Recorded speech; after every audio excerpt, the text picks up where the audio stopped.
What if Jung's greatest discovery also became his greatest limitation? Imagine a courtroom, dimly lit, almost ritualistic.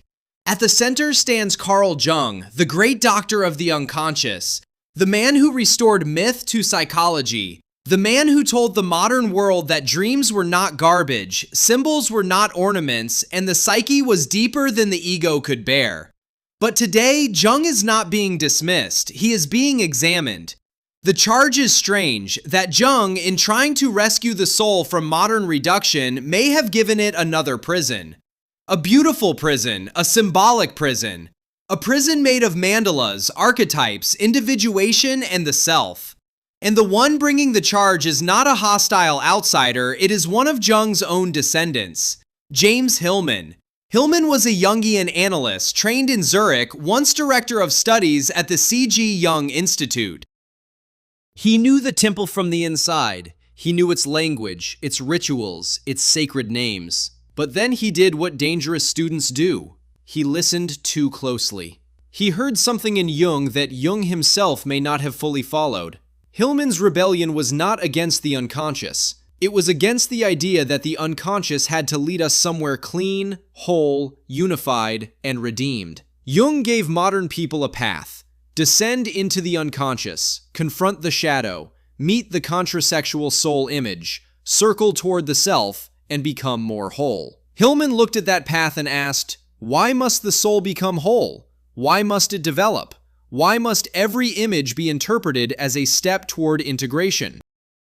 Why does psychology keep turning the wildness of psyche into a program? This is the rebellion. Not against death psychology, but against the teacher's final answer. If this way of reading Jung opens something, keep this channel close. The next part is where Hillman stops sounding like a student and starts sounding like a rebellion. To understand Hillman, we have to begin with what he thought Jung got right. Jung restored dignity to images. He saw that dreams were not meaningless fragments. He saw that myths were living patterns. He saw that the old gods had not disappeared. They had migrated into complexes, symptoms, projections, ideologies, love affairs, breakdowns, and private fantasies. For Hillman, this was Jung's greatness. Jung reopened the underworld beneath the modern mind. But Hillman thought Jung became too tempted by structure. The psyche in Jung's system often appears as a dramatic architecture. Ego, shadow, anima, animus, persona, self. These are powerful ideas, but the moment they become a map, something subtle happens. The image is no longer allowed to remain itself. A dream figure becomes the shadow. A woman in a dream becomes the anima. A circle becomes the self. A crisis becomes individuation. Everything begins to point beyond itself toward a developmental goal. Hillman saw this as a betrayal of the image. For him, the soul does not speak in order to be translated into concepts. It speaks in images because image is its native language. A dream of a black dog is not merely a symbol of instinct. It is first a black dog. Its fur, its eyes, its movement, its hunger, its fear, its loyalty, its smell, its place in the dream. The task is not to rush upward into meaning. The task is to stay with the image until it reveals its own depth. Hillman called this an imaginal psychology. Not imaginary as in unreal, imaginal as in a mode of reality that lives between literal fact and abstract idea. The imaginal is the world of myth, dream, metaphor, fantasy, art, and symptom. It is where psyche shows itself. Modern people often ask, is this real? Hillman's answer would be, that may be the wrong question. The better question is, what reality does this image have for the soul? This is why Hillman's psychology feels so different from ordinary therapy culture. Much of modern psychology asks, how do we fix the person? Hillman asks, what is the soul trying to show through this person's suffering? That is a dangerous question because it refuses quick comfort. Hillman did not romanticize pain.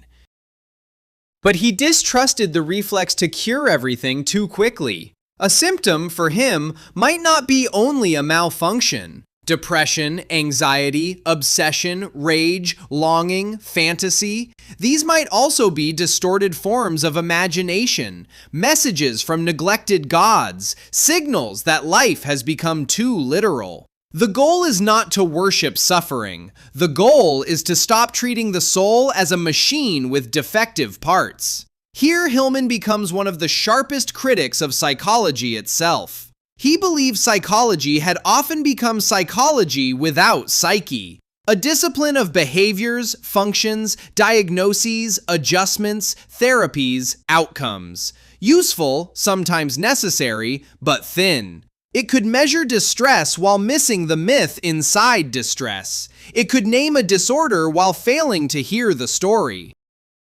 It could ask whether someone was functioning while never asking what kind of world required this functioning. Hillman wanted to return psychology to soul. But soul did not mean a religious substance floating inside the body. It meant depth. It meant interiority. It meant the poetic dimension of experience. Soul is what makes an event matter. Soul is what turns a fact into a wound, a memory, a calling, a mood, a fate. And this is where Hillman's rebellion against Jung becomes clearest. Jung's psychology often moves toward the self, the great organizing center of the psyche. Jung did not mean the ego. The self is larger, deeper, more total. It is the archetype of wholeness, often symbolized by the mandala, the divine child, the wise old figure, the sacred center. Hillman thought this was too monotheistic. That word matters. Monotheistic psychology seeks one center, one highest principle, one final integration. Even when it speaks in symbols, it tends to organize the psyche around unity. But Hillman believed the psyche is polytheistic. Not because we should literally return to ancient worship, but because the soul behaves as if many powers live within it. Ares rages, Aphrodite desires, Hermes deceives and connects, Hades pulls downward, Apollo clarifies, Dionysus dissolves, Athena strategizes, Hera binds. Each god is a style of consciousness, a pattern of experience, a way the world can seize us. No single god should rule the whole psyche. This is Hillman's radical move. The soul is not a kingdom waiting for one rightful king. It is a city of many gods, many voices, many claims. From this perspective, even the Jungian self can become a tyrant if it forces every image to serve the story of wholeness. Hillman does not say Jung was wrong to find archetypes. He says Jung may have domesticated them by placing them inside a spiritual development story. The archetype becomes safer when it is part of your growth. The god becomes manageable when it is a step on your journey. The dream becomes flattering when it means you are individuating. Hillman cuts through that comfort. What if the dream is not about your growth? What if it is about the dream's own world? What if the soul does not care about your heroic self-improvement? What if the image wants attention, not conquest? This is why Hillman can feel like an antidote to spiritual narcissism. He is suspicious of the person who wants to become whole, enlightened, complete, integrated. Not because these words are meaningless, but because they can hide an ego fantasy. The fantasy of finally being beyond conflict, beyond contradiction, beyond pathology. For Hillman, pathology is not merely the enemy of soul. Pathology is one of the ways soul appears. The wound makes depth. The crack lets image enter. The symptom forces attention. Again, this does not mean we should refuse help. It means that healing without imagination can become another form of violence. To heal the soul by removing its images is not healing. It is silencing. Hillman's most famous popular idea appears in The Soul's Code, the acorn theory. The image is simple. An acorn already carries the pattern of the oak. Likewise, a human life may carry a specific image, a daimon, a calling, a necessity that precedes social conditioning. We are not only products of genetics and environment, we are also pulled by something peculiar, something intimate and fateful. This idea is often softened into motivational language. Find your purpose, follow your calling, become who you are. But Hillman's version is stranger. The daimon is not always pleasant.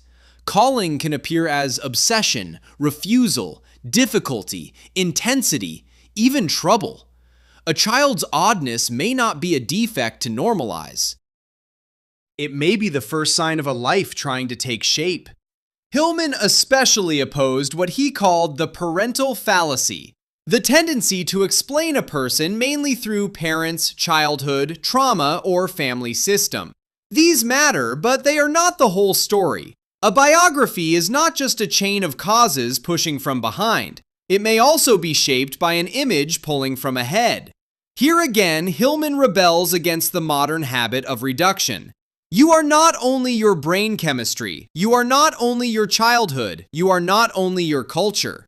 You are not only your adaptations. Something in you may have arrived with a demand. Not a plan in the simplistic sense, not a guaranteed destiny, but a pattern of intensity, a style of fate, a strange insistence. This is why Hillman matters for a post-Jungian age. Jung gave people a myth of inner development. Hillman asked whether even that myth had become too heroic, too upward, too centered on the individual's achievement of wholeness. Hillman turns us downward instead. Down into image, down into mood, down into the underworld of ordinary experience, down into the particular. If Jung often asks, what does this symbol mean in the journey of individuation? Hillman asks, what does this image want when we stop using it for our journey? That difference changes everything. A Jungian reading may see the labyrinth as a symbol of the path to the self. A Hillmanian reading lingers in the labyrinth. Its walls, turns, panic, echoes, dead ends, dust, and creature at the center. It does not hurry to escape. It studies the architecture of being lost. For Hillman, psychology becomes less like engineering and more like art criticism, mythology, poetry, and ritual attention. The psyche is not solved. It is deepened. This is also why Hillman's writing can frustrate readers. He does not always give methods. He resists steps. He mistrusts systems, even his own. He wants to change the I, not hand out a technique. That makes him vulnerable to criticism. Some say his psychology is too poetic, too vague, too unconcerned with clinical realities. Some say he aestheticizes suffering. Some say his rejection of developmental models leaves people without a path. These criticisms are not trivial. A person in crisis may need stabilization, medicine, practical support, behavioral change. Not every symptom should be mythologized. Not every wound is a god. Sometimes pain is just pain, and help should be direct. But Hillman's value is not that he replaces every other psychology.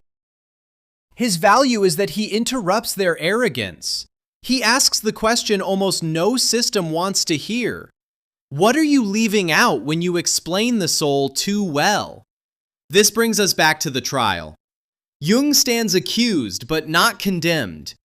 Without Jung, Hillman is almost impossible. Hillman's rebellion depends on Jung's revolution. Jung reopened myth, symbol, dream, and archetype. He gave psychology back its vertical dimension. But Hillman saw that even Jung's depth could become a new orthodoxy. The student's task was not to destroy the teacher. It was to prevent the teacher from becoming an idol. So what did Jung miss about the soul? He may have missed that the soul does not always want wholeness. Sometimes it wants multiplicity. Sometimes it wants depth rather than integration. Sometimes it wants to remain in the image, not rise into meaning. Sometimes it wants the gods to stay many. Jung saw the psyche as a great drama of individuation. Hillman saw it as a theater of images, a polytheistic field where no single interpretation should rule. Jung searched for the center. Hillman listened to the margins. Jung gave us the self. Hillman gave us soul. And perhaps we need both. We need Jung when life has no symbolic order, when suffering feels meaningless, when the ego must discover that it belongs to something larger. But we need Hillman when the map becomes too clean, when every dream is forced into a lesson, when every wound is turned into growth, when the soul is treated like a student who must graduate. Hillman reminds us that the psyche is not a school. It is an underworld, a gallery, a city, a weather system, a haunted house, a chorus. It does not speak in one voice. It does not always improve. It does not exist to make the ego feel complete. And this may be the scandal Hillman brings into the Jungian temple. The soul is not here to become perfect. It is here to become more deeply itself. If this challenged your Jung, send it to someone who argues with their teachers. This series is about the heirs who did not merely repeat the master. In the end, Hillman's rebellion is an act of loyalty to what was most alive in Jung.